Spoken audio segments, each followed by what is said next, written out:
Assalamualaikum warahmatullahi wabarakatuh. Perkenalkan, nama saya Muhammad Agil Maulana, NIM 2005-1214074 dari Prodi Sistem Informasi. Pada video kali ini, saya akan menjelaskan tentang algoritma penjadwalan. Penjadwalan merupakan konsep utama dalam multitasking, sistem operasi multiprosesor, dan sistem operasi real-time.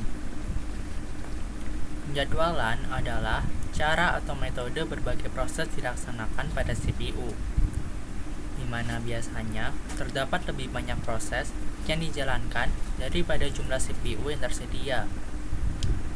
Hal ini diatur oleh software scheduler dan dispatcher. Tujuan dari multiprogramming adalah untuk memiliki sejumlah proses yang berjalan pada sepanjang waktu untuk memaksimalkan penggunaan CPU. Tujuan dari pembagian waktu adalah untuk mengganti CPU di antara proses-proses yang begitu sering sehingga user dapat berinteraksi dengan setiap program sambil CPU bekerja.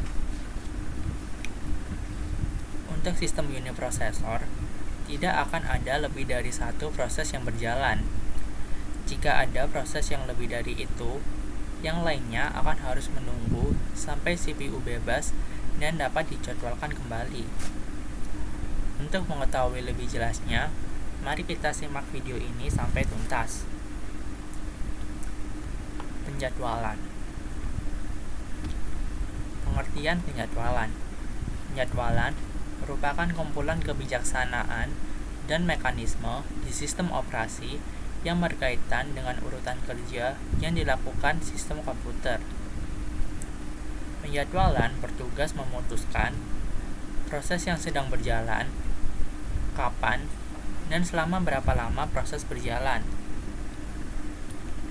Kemudian ada tujuan dan kriteria penjadwalan, di mana yang pertama ada adil atau fairness, yang berarti setiap proses mendapat pelayanan dari pemproses secara adil.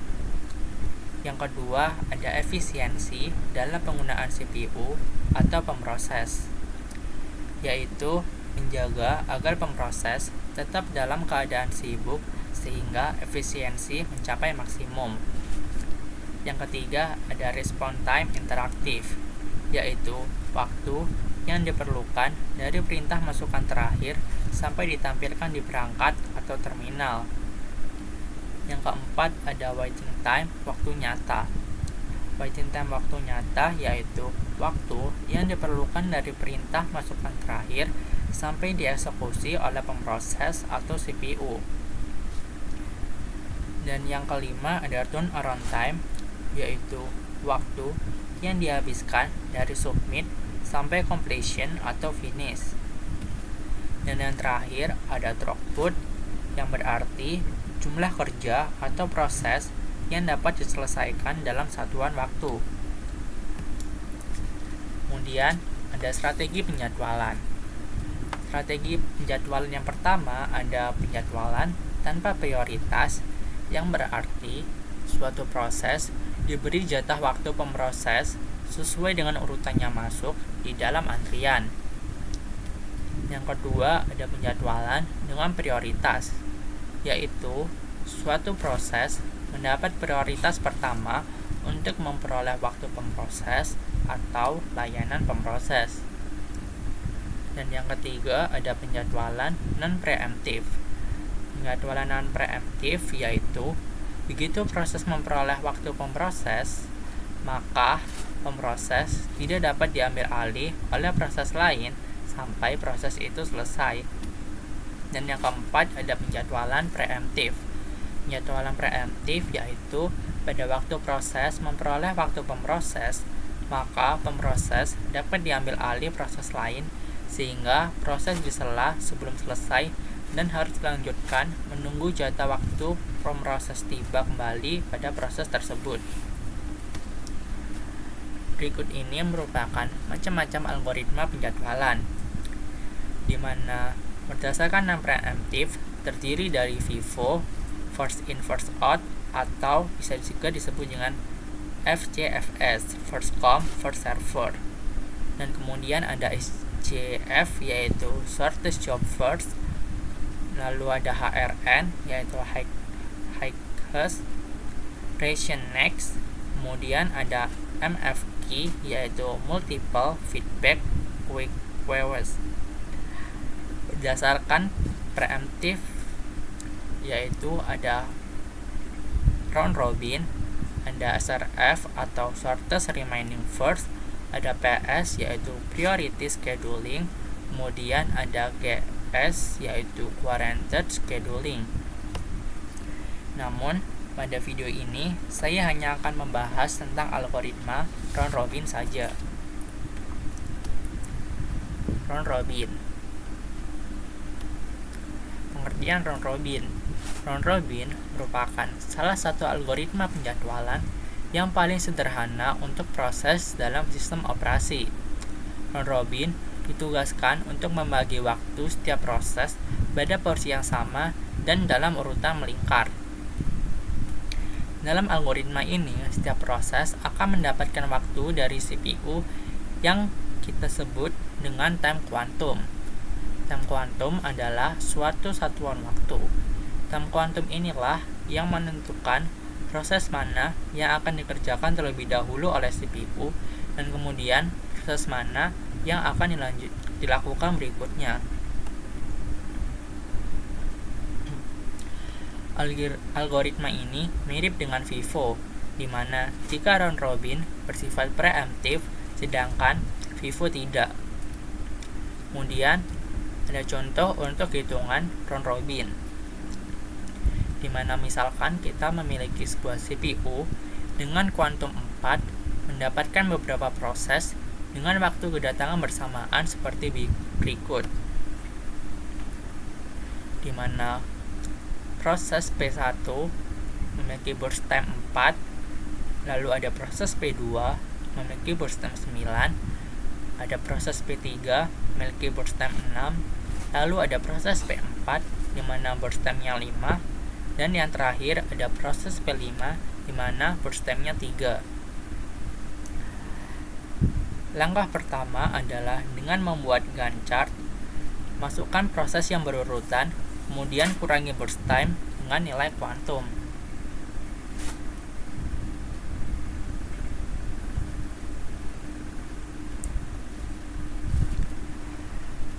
Untuk P1 di mana burst time-nya 4, lalu kita kurangi dengan kuantum yaitu 4, maka hasilnya akan 0, di mana waktunya adalah 4.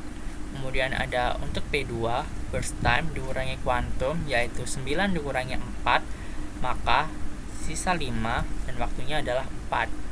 Kemudian untuk P3 di mana burst time kurangi kuantum adalah 6 kurangi 4, maka akan ketemu sisa 2 dan waktunya juga 4. Untuk P4 burst time kurangi kuantum yaitu 5 kurangi 4, maka akan sisa 1, mana waktunya juga 4.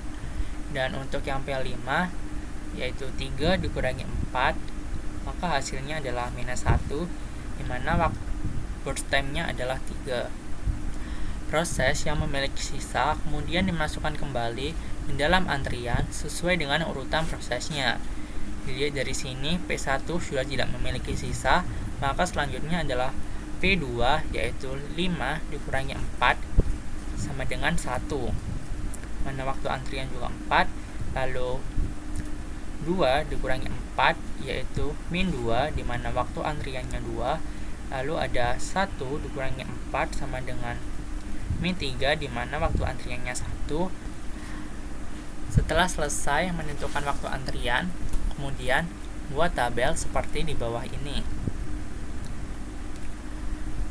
di mana P1 waktu prosesnya dari 0 sampai 4, lalu kemudian ada P2 4 sampai 8, P3 ada 8 sampai 12, kemudian P4 ada 12 sampai 16, lalu ada P5 16 sampai 19, lalu kembali lagi ke P2 yaitu 19 sampai 23, lalu ada P3 23 sampai 25, kemudian ada P4 yaitu 25 sampai 26, lalu ada P2 26 sampai 27.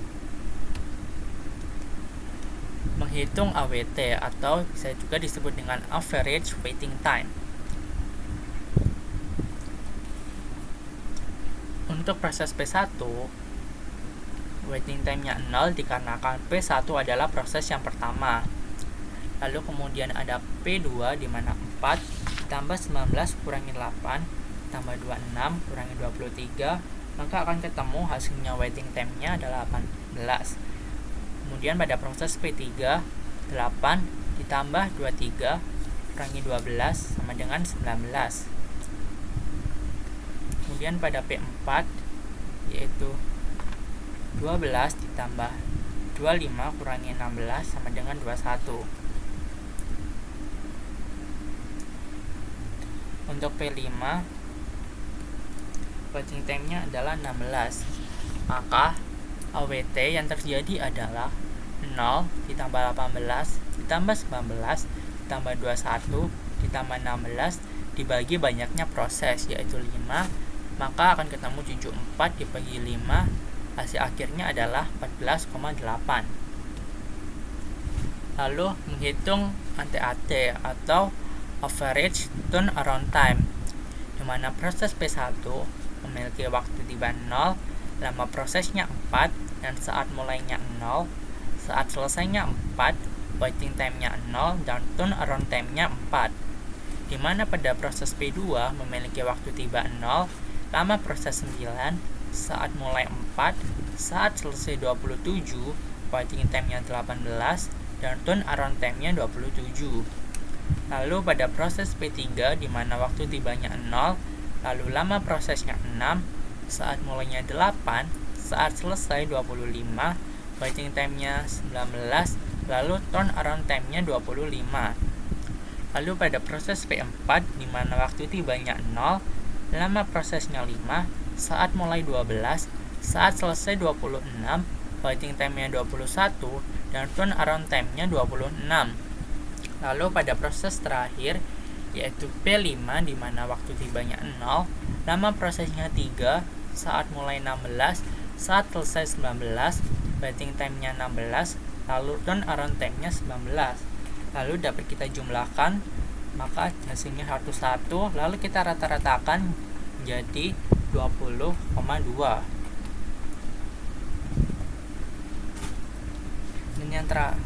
Dan yang terakhir adalah contoh implementasi round robin pada kehidupan nyata.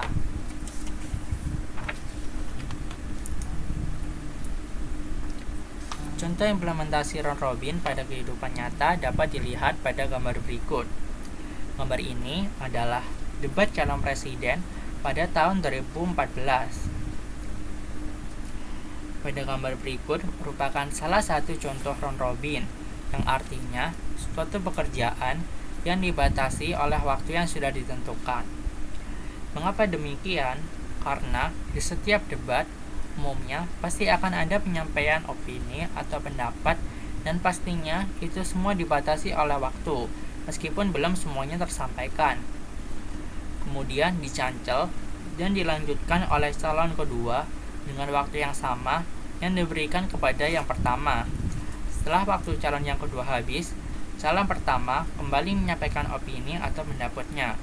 Begitu seterusnya sampai selesai. Sekian penjelasan mengenai round robin. Terima kasih telah menonton sampai akhir. Wassalamualaikum warahmatullahi wabarakatuh.